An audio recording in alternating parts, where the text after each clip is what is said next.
Hello everyone, thanks for watching. This is another tutorial video for Clan AOD, the Angels of Death. You can check us out at www.clanaod.net. This video is all about ship interface. If you're a new player, this is the place for you. If you're an experienced player, you probably already know most of this. You could probably skip to the next video in the series. All right, when you first join into your game, either you're at open play, private group, or solo, you're going to be in a hangar. You'll have to do an initial flight check. It's a checklist that comes up. It's a pre-flight checklist. I don't know how to make it happen again. I guess apparently there's a way in the functions menu to do it, but we won't go there today. Once you get through your pre-flight checklist, you'll be kind of able to, fly around a little bit. But let's just say you're coming back and you want to know a little bit more about the menu. That's easy. First things first, in the center, when you're at a station, you'll see the name of the station in front of you on a sign, and it'll also show up in hollow next to an image of the type of station in the center. Right below that, you'll see the current date and time, and you'll see Starport Services, Return to Surface, and Launch. Starport Services brings you into the menu interaction of the station. That's where you can refuel, resupply ammo, get missions, etc. Return to Surface brings you up into the space exposed part of the station, but it does not launch you from the surface, and Launch detaches you from the surface and gives you a timer to get away from the station.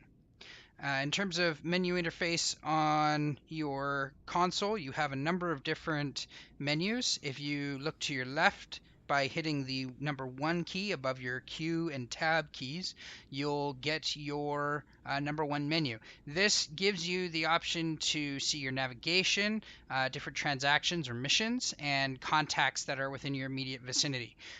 The great thing about this is you can use the galaxy map and system map, which we'll get into a little bit more in another video. But basically, the galaxy map shows you a map of the entire galaxy. The system map shows you a map of the system you're in. The more data that you have on a system is basically going to determine how much you see in the center box, which is the location right over here, all of this information. If you've never been to a system before and you haven't purchased any information on that system, any data for your drive, then you're going to have to jump to the system and go to the nav beacon to get that data to populate this list. We'll just give you a quick example. The galaxy list will show you with a little teal icon where you're at. If you scroll out, you can see the whole wide verse there for you. Nice galaxy. Great. The system map is very similar, but it just shows you a outline of the system that you're in. Typically there'll be a star, maybe some asteroid belts, a couple planets, and most importantly, below the planets, you'll see stations. Stations are great because these are the places where you refuel, re-equip, repair your ship, and get missions. If you have the Horizons expansion, you may see this little blue line around a planet. That means it is a planet that you can land on, which is fantastic. We'll cover that in another video later. Next tab over in the number 1 menu is transactions. You can get there by hitting E on your keyboard. So Q and E on your keyboard navigate back and forth between the different tabs. Transactions gives you all sorts of missions. You can see if you have any fines, any bounties, what the mission is, what the nature of the mission is by hitting space. Well, you can discard a mission if you don't want to do it anymore. It'll tell you the reward, or if you're like me and have a life and have to be off for a couple days, all the missions you failed while you were away. If you navigate over to your next option using the E key, that's Echo, you'll see the Contacts tab. And now these are all of the sort of scanner contacts that are coming up on my system scanners right now. So we've got the Rubigo Mines station that I'm on. There's a Sidewinder here. It's an NPC because I'm in the private group, and a couple of high energy wakes where a couple of ships have jumped out and left behind an energy wake. So you can interact with those by hitting space. You can request a dock, lock the target. That's about it with Rubigo Mines. Moving on, if you hit 1 again, you'll close that menu. You can now hit the number 2 key above your Q and W keys on your keyboard to access your contacts and chat. Basically, this is where you can start to chat. If you hit the enter key, it'll highlight your chat and you can say, "Hey there, world." and you can enter it, and you'll see a picture of your lovely avatar, the time that you put it, whether it was local to your team, to your wing, and what you said. To get out of that, just hit the escape button, and then you won't be typing anymore. If you hit the E key again, Q and E get you back and forth through the menu.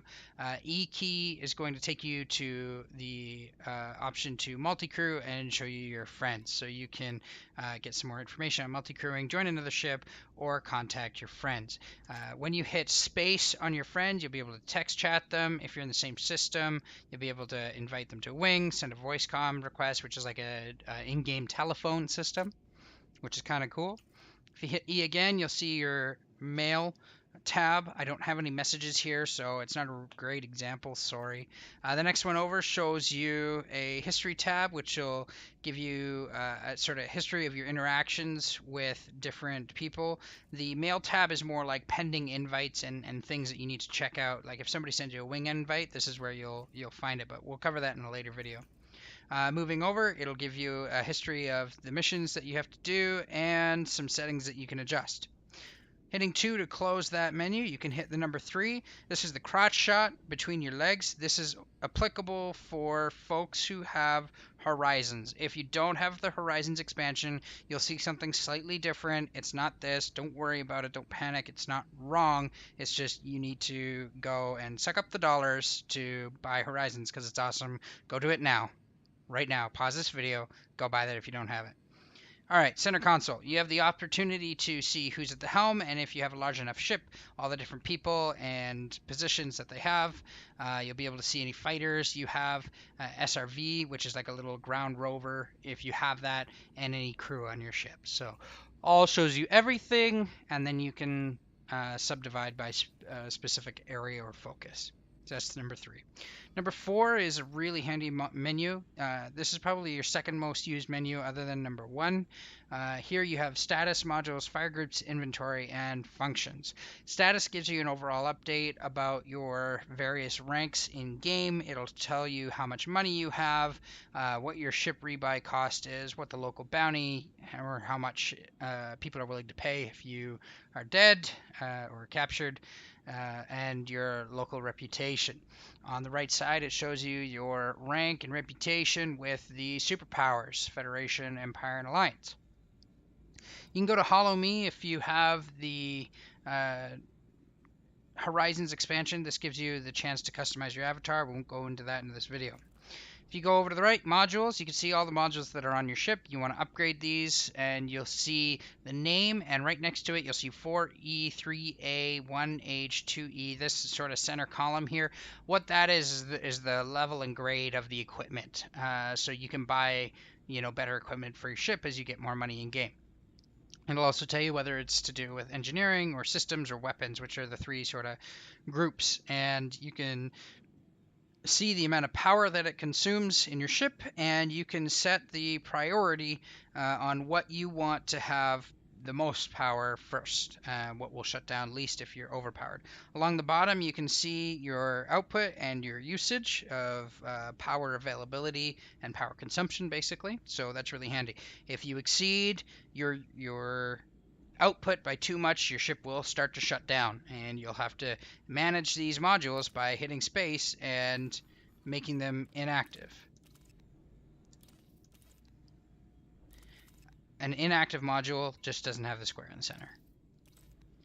Next tab over is fire groups. This is a shitty example because I don't have any weapons on this ship. Sorry, it's just a basic hauler. But this is where you'll see different haulers and different weapons, and you can set fire groups for your ship to be set to group 1 or group 2. And typically that is the ability to switch between fire groups and what key they're assigned to. For example, data link scanner for me is part of fire group 1, and when I hit the left mouse button, it will work.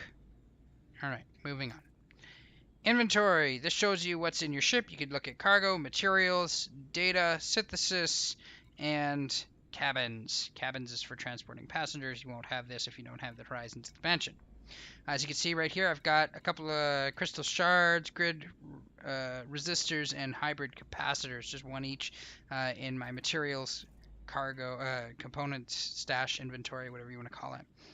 So the more stuff you get, the more you can sell or buy or use to engineer stuff, which is good. Next is the Functions tab. This is great. You can use this tab to manually interact with your ship until you learn the hotkeys. Hotkeys are going to save your life. Also, if you haven't got it yet, I highly recommend a program called Voice Attack. It basically allows you to talk to your computer and have it automatically do things for you in game, which is super handy.